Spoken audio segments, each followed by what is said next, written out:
Pernah kebayang nggak sih, ada sebuah tempat di mana waktu seolah-olah berhenti berdetak? Selamat datang di penelusuran sejarah kita kali ini. Hari ini, kita bakal jalan-jalan secara virtual ke Jawa Barat, tempatnya ke sebuah pulau kecil yang ngumpet di tengah cantiknya Danau Situ Cangkuang, di Kabupaten Garut. Di sanalah tersembunyi sebuah misteri berumur ratusan tahun yang sampai detik ini masih dijaga super ketat. Penasaran? Yuk kita bedah bareng-bareng. Coba perhatikan angka ini. 7. Ya, cuma 7. Bayangin aja, ada sebuah desa di mana angka ini benar-benar mendikte secara absolut berapa jumlah bangunan yang boleh berdiri di atas tanahnya. Nggak boleh lebih dan nggak boleh kurang. Selama berabad-abad, jumlahnya stagnan di angka 7. Kedengarannya kayak mustahil banget kan di era modern yang serba padat ini? Tapi percayalah, di kampung pulau, aturan ini adalah hukum mutlak yang nggak bisa diganggu-gugat. Terus, yang pasti langsung terlintas di kepala kita, kenapa aturannya sekaku itu? Kenapa kampung pulau melarang keras ada rumah baru atau keluarga baru selama ratusan tahun? Nah, buat nemuin jawabannya, kita nggak bisa cuma ngeliatin bentuk rumah-rumah ini. Kita harus mundur jauh ke belakang, menelusuri kisah hidup seorang pria, dan satu tragedi yang benar-benar memilukan yang secara permanen mengubah wajah kampung ini selamanya. Nah, ini membawa kita ke tokoh utama kita, sang pendiri yang penuh teka-teki, Mbah Dalem Arif Muhammad. Siapa sebenarnya beliau ini? Jujur, asal-usul Arif Muhammad ini ibarat sebuah kepingan puzzle yang terbelah jadi dua narasi sejarah yang beda banget. Di satu sisi, cerita rakyat dan beberapa catatan bilang kalau beliau itu seorang panglima perang dari kerajaan Mataram di abad ke-17. Tapi, di sisi lain, catatan silsilah yang disimpan rapi nunjukin kalau beliau hidup jauh di masa lalu, tepatnya di abad ke-9 dan merupakan keturunan langsung dari Nabi Muhammad SAW. Kita di sini nggak lagi milih mana yang paling benar ya, karena faktanya, dua versi ini sama-sama diyakini dengan sangat kuat oleh kelompok masyarakat yang berbeda. Kalau kita cek silsilah yang ada di Museum Kampung Pulau, urutannya itu tertata rapi banget. Garis keturunannya ditarik lurus, dari Nabi Muhammad SAW turun ke Imam Husain, lanjut ke Imam Ali Zainal Abidin, sampai akhirnya nyambung ke generasi ke-8, yaitu Sultan Arif Muhammad, yang diperkirakan hidup di tahun 800-an Masehi. Kalau dokumen ini benar, berarti gila kan? Islam itu sebenarnya udah masuk ke daerah Garut lebih dari 1.200 tahun yang lalu. Tapi tunggu dulu, mari kita intip versi kedua yang juga luar biasa populer di warga lokal. Menurut versi ini, Arif Muhammad adalah utusan dari Sultan Agung Mataram di abad ke-17. Misi utamanya berat banget, menyerang pasukan VOC di Batavia. Sayangnya, beliau dan pasukannya kalah telak. Karena takut bakal dihukum berat kalau pulang ke Mataram, akhirnya beliau lari dan memilih bersembunyi di daerah Cangkuang ini. Terlepas dari mana versi sejarah yang paling akurat, ada satu hal yang pasti. Kedatangan beliau memulai sebuah proses besar, Islamisasi di tanah Garut. Cara beliau menyebarkan Islam di sana itu pintar banget dan sangat damai. Alih-alih merusak atau menghapus tradisi lama, beliau milih jalur akulturasi budaya. Beliau mulai ngajarin ilmu-ilmu agama yang mendalam, kayak fikih, nahu, dan sorof. Dan yang paling keren menurut saya, beliau membangun komunitas penyebaran Islamnya ini persis di sebelah Candi Cangkuang, sebuah tempat ibadah Hindu dari abad ke-8. Dan tebak apa yang terjadi? Mereka bisa hidup berdampingan, aman, tanpa ada konflik sama sekali. Keren banget kan?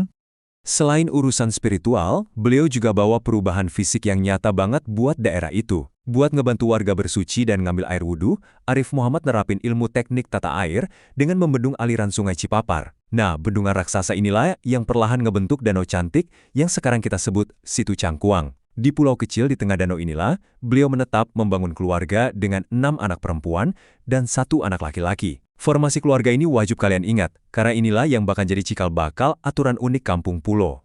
Dari hari-hari yang damai itu, kita harus masuk ke sebuah babak yang gelap, sebuah perada tragis yang jadi awal mula segala larangan adat di sana.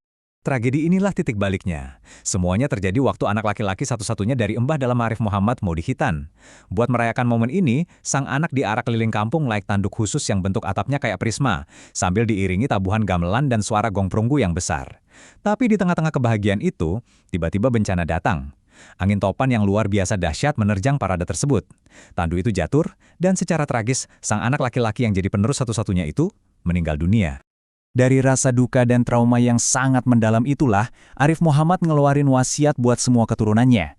Wasiat ini sekarang kita kenal sebagai larangan adat atau tabu kampung pulau. Ada 5 aturan super ketat yang lahir dari kejadian hari itu.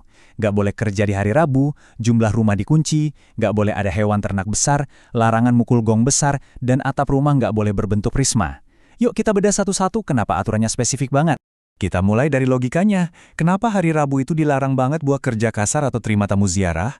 Karena beliau dedikasiin hari itu 100% cuma buat fokus belajar ilmu agama Islam.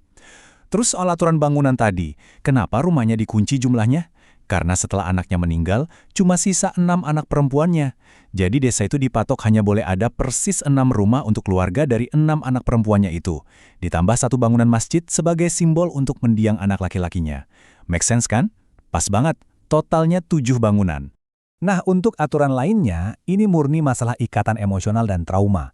Gara-gara insiden jatuhnya sang anak dari tandu yang atapnya prisma dan riuhnya suara gong waktu kecelakaan, akhirnya warga dilarang keras pakai atap prisma. Atap mereka harus lurus memanjang. Gong perunggu ukuran besar juga dilarang selamanya. Terus soal larangan pelihara sapi, kerbau, kambing, hewan ternak berkaki 4 gitu, ini tujuannya simple, biar pekarangan desa yang suci itu tetap bersih dan tanaman-tanaman adat nggak rusak dimakan atau diinjak-injak ternak. Jadi ya, di sana cuma unggas dan kucing yang boleh seliweran.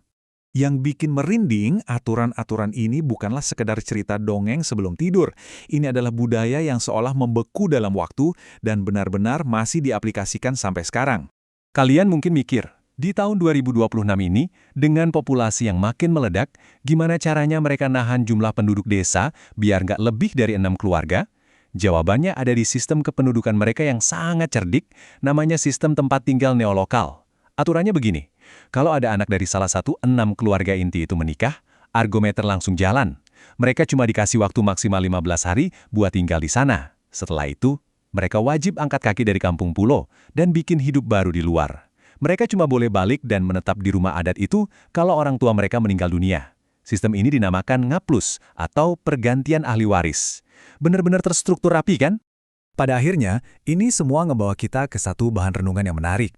Di tengah gempuran dunia modern, internet, dan globalisasi, Kampung Pulo tetap teguh berdiri. 6 rumah, 1 masjid. Mereka setia ngejaga sejarah masuknya Islam ke Tanah Garut dan memegang teguh wasiat sang pendiri. Tapi pertanyaannya, sampai kapan keseimbangan yang super rapuh ini bisa dipertahankan?